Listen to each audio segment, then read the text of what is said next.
I don't think that this product is selling, and maybe that's why it's in this box.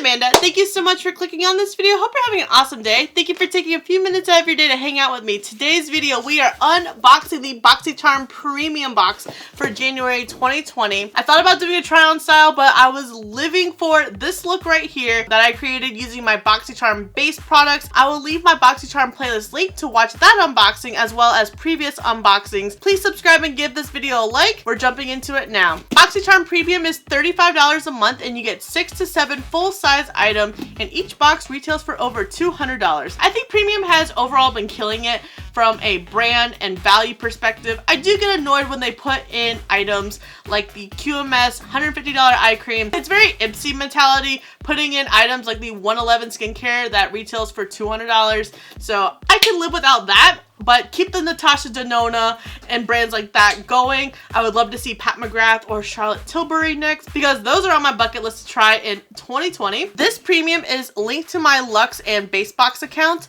I am on the waiting list for a second premium where I just get the base box. Premium, you do get choice items. You could choose between a Too Faced face palette or an eyeshadow palette. Ta-da! First BOXYCHARM videos where nothing fell out. I got variation 29. This is what the box looks like. For starters, I'm a little shocked to see Kat Von D make it again into another BOXYCHARM box 2 months in a row. We got a product in both premium and Luxe boxes last month, and here we are again with another product in January. This is a single eyeshadow, which, why? If you're going to put in a Kat Von D product, at least put in the new blushes. Not gonna lie, they look very pretty. I love the packaging and the shades, but why a single eyeshadow and why is it $19? I mean, it's pretty. It could get away for being a nice mauve blush, I think. I don't know. I'm gonna swatch it and see. It's really creamy. Maybe not. Maybe not a blush shade. I don't know.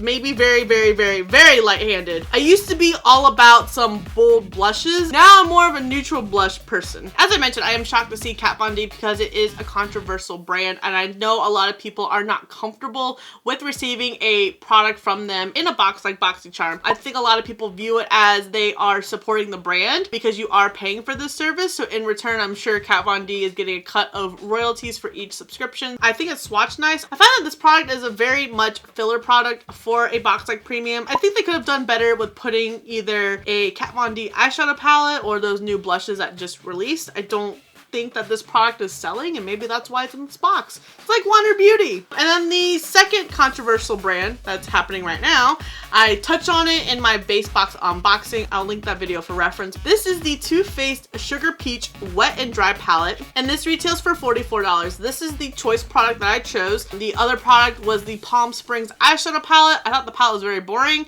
It's a neutral palette with pop of blue. I have so many of those palettes, but I was kind of torn because I didn't really want this face palette either. I don't know. I just wasn't feeling either one of these. So either way, I was going to be disappointed. But this is what the face palette looks like. Left to right, we have Peach Pearl, Sugared Peach, Peach Honey, and Peach Pop. So they look very glittery. I don't know how they're going to apply on the face. I already have my makeup on right now, but this will be implemented to further test out to see if it will stay in my collection or if it will be passed on to a friend. But yeah, Too Faced kind of in some hot water right now with regards to Nikki Tutorial's video of coming out as trans. I know that these products were distributed before all the drama hashed out, so it's just something that I would have expected the CEO of BOXYCHARM to address right now. Just recall, if you received BOXYCHARM back when Laura Lee's palette Party Animal was featured, he quickly addressed that they were no longer going to be working with Laura Lee Los Angeles and no future boxes were going to contain their products. That's why I'm still shocked to see Kat Von D, because Kat Von D is controversial as well. I'm just surprised how this is being handled compared to Laura Lee's situation. Next we have by the brand Skin Fix. This is the Resurface and Glycolic Renewing Scrub, and it retails for $40. Not gonna lie, when Skin Fix was a choice item, was it for December, where you could choose the Bite Beauty lip mask versus the Skin Fix product? I think so. I thought Skin Fix was a drugstore brand. I honestly haven't heard of it, and it's retailing for $40, and This is 8 fluid ounces. This is massive. I'm very excited that it's a body scrub and not a face scrub. I got 2 face scrubs in my base box.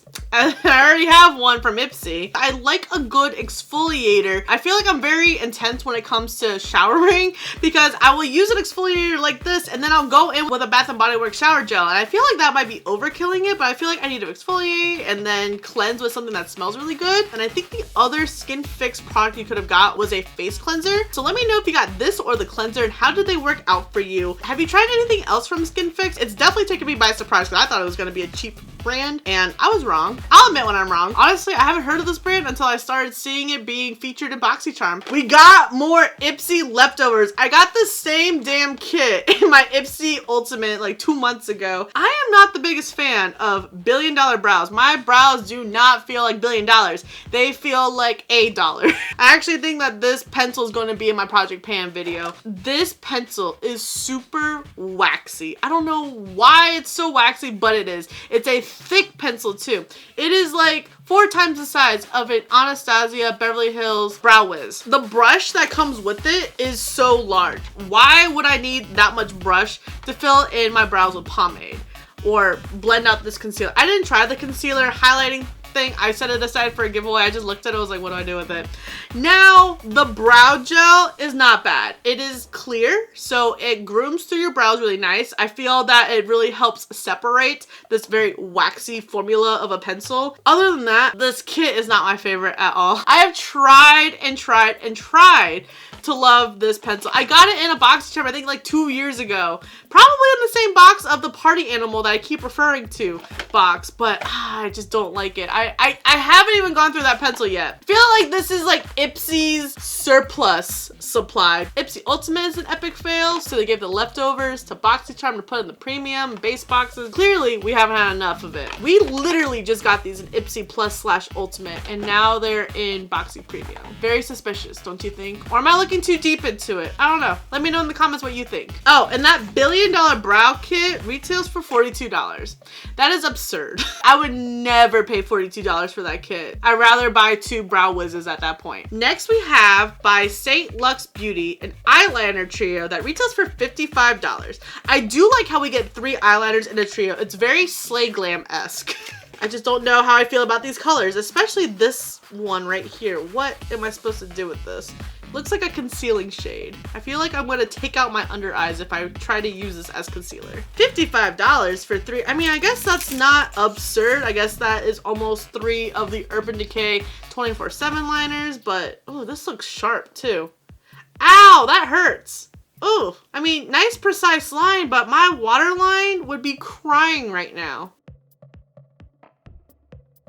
Okay, that one felt a lot creamier, this more metallic brown. And that's what the 3 eyeliners look like swatch. I guess it just needs some time to be broken in, but they are very, very harsh. I don't recommend going right in on your waterline. Definitely rub it on your hand a little bit to make it a little bit more dull and then go in. But I guess we'll see how these wear. I hope that they don't smudge and that they last throughout the day. No one wants to look like a raccoon or a panda by the end of a work day from eyeliner. And then the last product we have the Farsali Liquid Glass Radiance Serum, and it retails for $54. I own the Gold Elixir from Farsali, but I haven't used it. It feels very cooling on my hand. It absorbed nice on my hand. So is this like a primer? I don't even know what this is. It's a hybrid skincare serum. Okay, that hydrates the skin, leaving a radiant glow. With hyaluronic acid to plump and improve the appearance of fine lines and wrinkles. It can be used as a hydrating skincare serum or as a radiance boosting primer before makeup. Because I really like the Rodial illuminating drops. That this is what it reminds me of. So I see myself using it for that, but I don't know. Not really impressed with it just on my hand. I guess I'll have to see with foundation or if I put it in my skincare routine. I don't know. Farsali is a brand that I'm very intrigued by, but the products that I've tried just don't work out for me. Like, I hate the setting spray. I hate how it dispenses. I hate how it I feel like it needs to be repackaged. It's a brand that I want to like. It's like Drunk Elephant. I want to like this brand. I don't understand the hype because it doesn't work out for me. Maybe this will work out, but that Rhode Island one's gonna be so hard to beat. It's so good. What'd you guys think of Boxy Premium? This is actually probably one of my least favorite ones because like surrounding the Too Faced drama and then getting Kat Von D again. And then the eyeliners are very underwhelming, honestly. I realistically only see myself getting use out of the black, maybe the brown metallic. And then we get more IPSY leftovers. I have been trying to make that brow pencil work. It just doesn't want to cooperate. I can't stand that waxy formula. My brows always look like crap when I use it. I don't know, they just look so unnatural. The Farsali, I hope it works out. I haven't had any luck with Farsali. I keep trying to use the spray every once in a while, but Farsali is just a brand that my face doesn't want to cooperate with, or the product doesn't want to cooperate with me. It's probably a better way of putting it. I think the most exciting product for me is the Skin FX body scrub. I'm very excited for that. I'm running low on my current exfoliator in the shower. It's a sugar coffee scrub that I have from Fortune Cookie Soap. It's actually a little too harsh for me right now because my skin is more sensitive in the winter time. Plus I don't need to exfoliate my body every single day, but I really like how it feels, so I'm kind of doing it to myself in return. But in comparison to IPSY Ultimate, I definitely think that Premium had a great variation with that aspect with regards to brands and the products featured and the price point. But let me know if you guys got a different variation. Did you guys get the Too Faced eyeshadow palette? Did that trigger a different variation than what I got? I think they had a Laneige product that I really wanted in Premium that I know I didn't get. I've been seeing people in PR get it, and it's another thing I kind of get irritated with BOXYCHARM is I feel that some of the good variations go to the people that receive it in PR. People that are paying their money are just like, what about us? That's just another conspiracy theory. I have a lot of those going on right now. But if you guys don't get BOXYCHARM Premium, do you get the base box? How did everything work out for you? And were you happy with it? Do you think BOXYCHARM is off to a good start? And are you getting the base or premium box for February? Thank you so much for watching. I really hope you enjoyed this video, found it useful. Don't forget to subscribe before you leave. And if you don't, thank you for the view anyways, and I'll see you in the next video.